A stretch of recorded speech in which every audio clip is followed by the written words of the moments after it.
afternoon, everyone. Happy New Year. It is Dr. Valerie Nyberg with another episode of Uncommon Voices, Uncommon Visions. It's been a while since I've been on the air, so I want to reintroduce myself, your host, Dr. Valerie Nyberg, and this is a relaunch of Uncommon Voices, Uncommon Visions. This is our first episode of season 3. So here we go. I want to kind of explain where I've been the last few months. So I have been working on getting some clarity about what it is that I'm doing. And this kind of story starts with gaining some clarity in Portugal. In September of this year, I went to Portugal to attend a social learning lab in Portugal. I am a big fan of communities of practice. If you've been to my website, you've seen that title before, or that name, that methodology, if for lack of a better word. So I landed in Lisbon. Before I started the workshop, I did a little bit of tourism, went to Sintra, definitely recommend it, but landed in Coimbra and attended a workshop for several days with Etienne Wenger-Trayer and Beverly Wenger-Trayer about the value creation framework. And as you can see there, this is kind of just their sketch of their value creation. Basically, their work centers around this notion of learning being a product of social learning spaces where we learn to create value in the social environment of learning. So learning happens when we get together and we engage in a shared practice of learning through struggle and uncertainty, sharing our values, coming together to create shared meaning around those values and engage in different social learning modes that help us to gain clarity over those things that we care about and gain some consistency about those values and how we look at them and how we value them, and how we then interact with each other. So I took some of the professional development I had developed with for a school district over the summer, and as a tool to look at how I was creating value for that school district, for the folks who had gone into that session, and dissecting what I was trying to offer to the people in session, to the school district, and getting clarity about what it is I'm doing, why it is I'm doing it, what difference am I trying to make in the world. We look at the role of uncertainty, complexity, emphasizing, again, what we care about, and negotiating meaning. Okay, we all have different values. Those values come from our upbringing, our environment, how we see the world, our ideology, and all of these different aspects. And even our language differs from one person to another, and those things have to be negotiated out as we try to engage in these learning practices. So that's what all of this was kind of around and addresses. In that process, we take this map, if you will, and we look at the values, the different values along the way that we impart during the process of engaging in that social learning. For me, it was that training. For everyone in that group, this is a picture of my cohort. For everyone in that group, we had different projects. So they took different things. So this is my framework and how I kind of broke down my project. And it's like, it was actually really, really messier than this. But this is how we kind of like broke it down over a series of days and started to make sense out of it. Basically, what was the orienting value? And mine is to change practice, to make teaching and learning much more humane, much more relational, and much more infused with what we intend it to be, which is relational and humanistic and less robotic and parts of a whole instead of whole to the parts, so that we can really get down to pushing academic achievement not as a byproduct, but as the main goal of what kids are looking for to get out of trying to become humanized people in the world and figure out who they are and what they care about as people going out into the world. So we look at the orienting value, immediate value, potential value, applied value, realized value, and then the overall transformational value.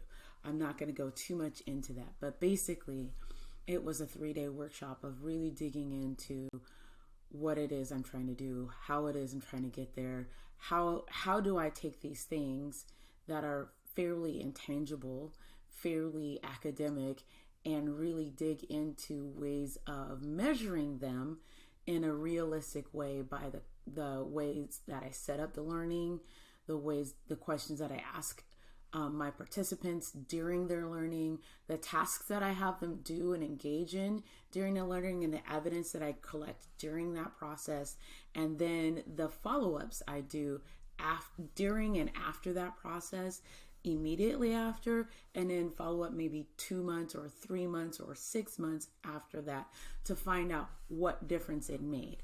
And what I got from this particular session was I was on the right track.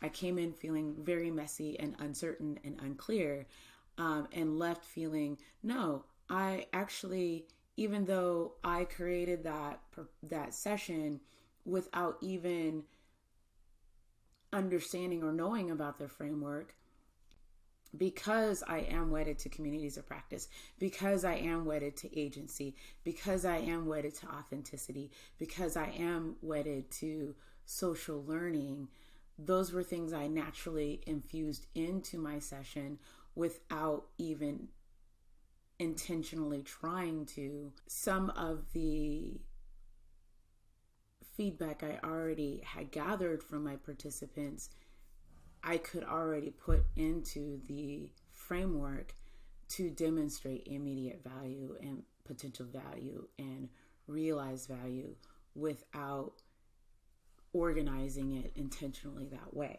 So as I move forward to do more work with teachers and with other entities, I have a better sense of how to gather stories and gather evidence for the work that I'm doing that's tangible and supports the value or the benefit of the trainings that I'm offering.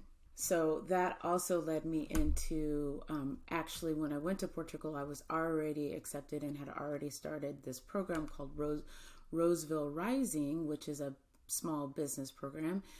It's with the Roseville Venture Lab here in California, the City of Roseville and Growth Factory, which is a national program, I think kind of sponsored by the Small Business Administration. It has some tie with the Small Business Administration, but I know nothing about small businesses. And that's another area of lack that I feel that has not helped me to grow my business. So one of the parts that I started with this podcast was to push myself to get out there. The podcast was in part to promote my brand, Liminal, which is my company, also to help practice those skills of getting out there, promoting, developing, growing, changing, and those kinds of things. And so this was to help me with the nuts and bolts of actually having a small business. What does that entail? How do I go about learning the things that I don't know that I don't know? Kind of like the framework for the research aspect or the validation aspect of the work that I'm doing with teachers and the value of the work that I'm doing. This helps with kind of organizing my understanding about my business and how my business functions, what I care about most, my vision and my mission, and my value proposition, what value I'm bringing to my stakeholders, which would be my customers and their constituents, and what channels, like how am I doing that? Who am I contacting in order to get my business out there? What avenues am I making money? What key levers am I offering, or like what are my offerings, like training, coaching, consulting, and what am I charging for those services? So I learned a lot about these elements. As you see, my mission statement is to bring humanity back into the secondary classroom, and I focus mostly on secondary because, as if you've been following my journey through these podcasts, I was a secondary teacher, a secondary administrator, and secondary is where I am most comfortable. It's not the only place, but it's the place I think of most often, because when we get to that level, teachers often assume that, the young people coming into their classroom ought to know certain things, particularly behaviorally, maturity wise, expectation wise, and by and large, they're still children, and there is a growing mismatch between the expectations and the skill sets that kids come in with. And on top of that, there's a growing gap in the services that are provided to help kids make that transition from the middle school or the junior high into the high school. We start to move backwards in terms of the supports that we offer, and all of the research on adolescents say that as adolescents transition from that childhood into adolescence, they need more support, and yet schools give them less support, and that they need more adults around them to help them manage their emotions, manage their schedules, manage their hormones and questions, and all of these things that they're going through at one time. They need more people around them to help them manage those things, and we offer them less. And I say we broadly, not just schools, but parents, but society. We start to back off thinking, oh, well, they're striking out on their own. Yes, they are, and they still need us desperately to be around them, to catch them, because they don't know what they don't know. And yes, they are going to fight us tooth and nail because they do want to strike off, and yet they can't because they need us. And that's what adolescence is that push-pull of really needing all of those supports, but really not wanting to take all of those supports. And it is painful. Having had 3 teenagers of my own, it is painful, and it is uncertain, both for the parents and for the students and for the kids, because it's uncomfortable. And I don't think we have, as a society, and I don't think we have as parents, the right structures in place to make that adjustment well for most of our kids, whether they're middle class or wealthy or poor. I think across the board, a lot of our kids are missing the boat, particularly because of the structure of how our society is structured. So anyway, for the Impact Canvas, that helped me to really, what I got out of it was the key activities that I offer are the training, the coaching, and the consulting, and the notion that I'm bringing that human element, that relational element, back into the work. Through this process, I have gotten to another element that I'll share in a minute, but I also had the opportunity to do some live pitches. So I will help with a demonstration of one of those pitches that I will give you a little taste of now. Students whose parents are missing. Like, literally, I had a conversation with a girlfriend who teaches in DC. The mother of the student was missing. Had a conversation with a former teacher of mine on Wednesday. We were crying about a former student who was shot and killed. These are real life conditions, and the teachers are not getting the strategies, the techniques, and the supports they need. Liminal Education Consulting helps teachers understand social emotional health and well-being so that they can build the resilience and the understanding of where they fit into that equation and how to build that inner lying resilience. So that's, one of the elements that I started to build with, or skill sets that I was starting to build with that. So with that, I also, during that time, went on to participate in a weekend startup challenge, which was really tough. So we cloistered ourselves at Sac State University, and we worked on our businesses over the weekend. There was 2 cohorts. One was to create a business from nothing, and one was to move forward with a business. So what I ended up doing was taking my current business and moving forward with it. What I specifically did was do some market validation. I ended up talking with teachers from across the country, not a whole bunch, but talking with some teachers from across the country about their professional development around wellness and self-care, and how much they'd gotten, what kinds of things they were getting support in, and getting some feedback on some of the ideas and topics that I had been formulating. So I took a course outline that I had put together and presented that to those folks. So like one person said he would be 100% down for it. It seems like it would be applicable to any any content area. It seems like it would be applicable to students as well, because as the teacher grows, they would grow in their ability to help students grow. One person asked to send the proposal so they could discuss it with their building leadership team, and that was a building administrator.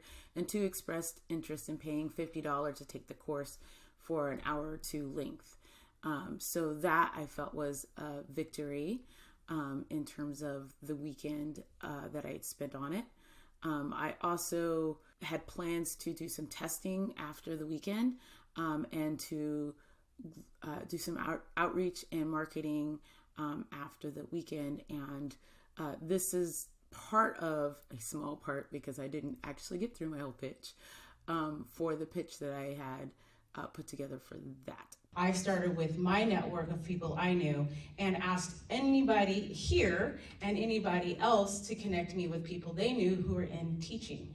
And with that, I was able to connect with 7 people on the phone and talked to 4 people I knew and 3 people I didn't know, and had 6 questions that I asked each one of them. I got cut off because I ran out of time. I had a lot. I had spent too much time focusing on the problem and not enough time focusing on what I learned from the weekend and moving forward. So again, I learned from that experience how to be more brief. Putting all of that together, I have made contact with a possible angel investor who has encouraged me to stay in contact. I am also moving into a entrepreneurial academy that'll start in the next couple of weeks, or actually the next week. And I have become a member of the Roseville Chamber of Commerce, where I put together a 30-second pitch right on the fly. And I will be offering them a session about stress management. So one of the things I've also learned is working with school districts is my goal. It still is my goal, but it is also a little easier to get started with nonprofits and other smaller companies. So I have been reaching out to nonprofits and other folks to work with them around the same kind of principles of stress management, burnout, ways to really figure out what your why is and position yourself to be your best self at your work. So a session I have just proposed is finding center, learning to balance amidst uncertainty, so that I can be a little bit more nimble in my approach. So here's the pitch that I put together for the chamber. Like I said, it's designed to be 30 seconds, and this was at breakfast. I didn't even know I was going to do it, but I'm trying to hone those skills. I provide special or professional interactive training and restorative circles to help participants connect their minds, hearts, and bodies to their work and purpose. I have had the last 10 years in the educational sphere as a school administrator, so I specialize in working with educators, particularly secondary educators. But I am deeply committed and invested to helping people prioritize and commit to self-care and wellness, especially healing from stress and trauma, and work with those industries. So thank you. Why would I mention all of this on my podcast? So what? I'm kind of rebranding Uncommon Voices, Uncommon Visions. When I started this 3 years ago, I had a very general idea of what I wanted to do, which was really the interviews with practitioners, researchers, parents, and people involved in education who don't typically have a voice or a seat at the table around innovation, speaking to real life conditions, and navigating the institution of education. That is something I will continue to do. And I will start to flag my descriptions with that word, like interview, if it's an interview. I will also be honing in on my topics to be about teacher well-being and self-care, practice in looking at combating institutional factors that create harm to teachers. I've had an interaction recently with Paul Gorski from the Equity Literacy Institute about self-care and teacher wellness and how those factors don't address the harm that the institution is causing to teachers and to students. And I completely agree.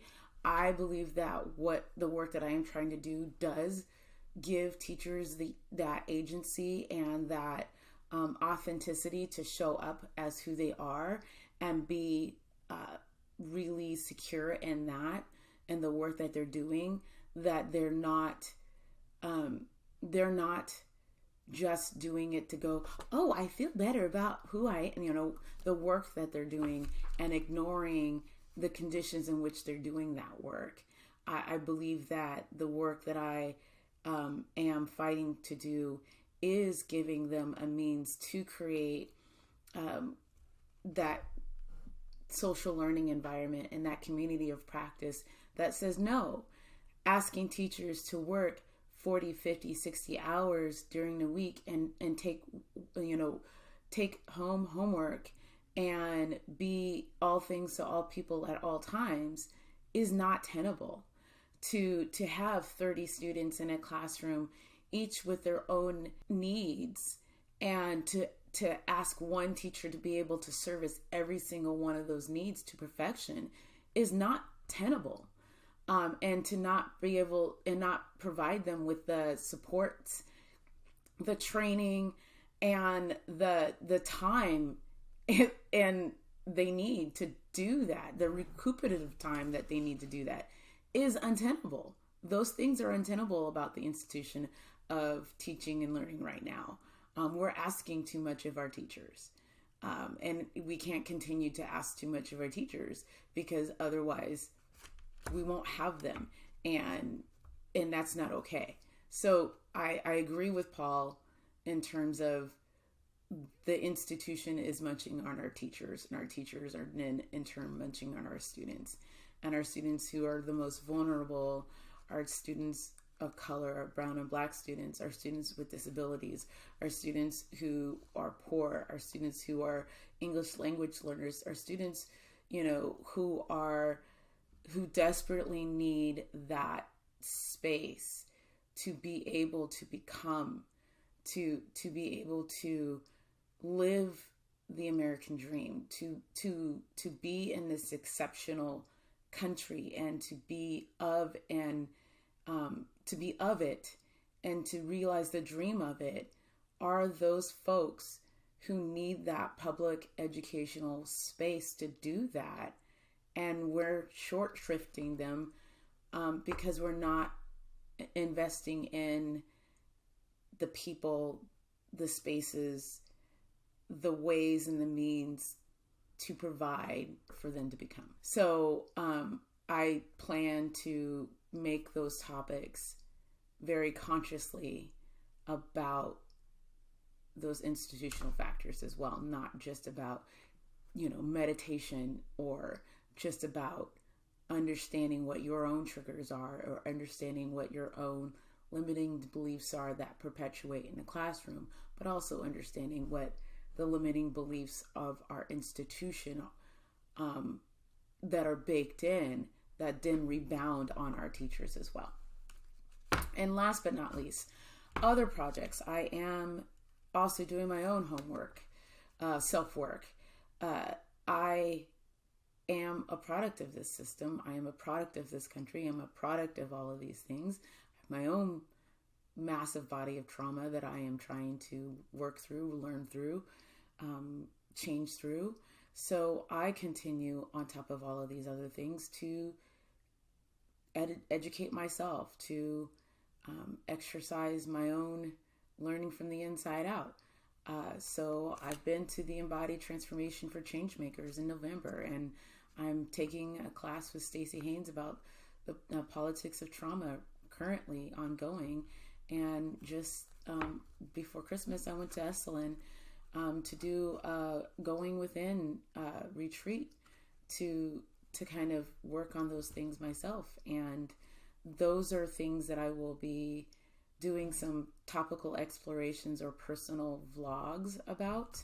I'm also in the middle of writing my own memoir, and it's been suggested that I use this platform as some tidbits of sharing elements of that as well, because I've been digging into my family history and finding out more about my lineage and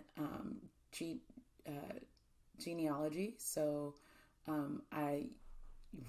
you might find out some more information that about Black folks and freedom, that not everyone in the South was a slave, that slaves and freed Black people lived in the same communities at the same time, that's interesting to me. So moving forward from January to May, I will continue to do bi-weekly episodes as much as I can on the first and third Wednesday. And some of them, like I said, will be interviews, topics in education, and vlogs. Those were the keywords that I will use. This is kind of how I'm trying to hone and focus my attention, because I feel like the last couple of years I have been a little bit more out there. I also am being much more conscious about my time. So you see that this episode is a little bit shorter than the others. I'm going to try to stick between my 30 and 45 minutes at the top, half of it, so that I'm conscious of your time and what you have the ability to ingest and digest at the same time. So I appreciate your continued support of this podcast. Feel free to subscribe, like, share, and please comment. And as you came in and listened and wrap up, here's the information about the music. So again, my name is Dr. Valerie Nyberg. This has been the first episode of season 3 of Uncommon Voices, Uncommon Visions. And thank you so much for joining me. Take care and Happy New Year.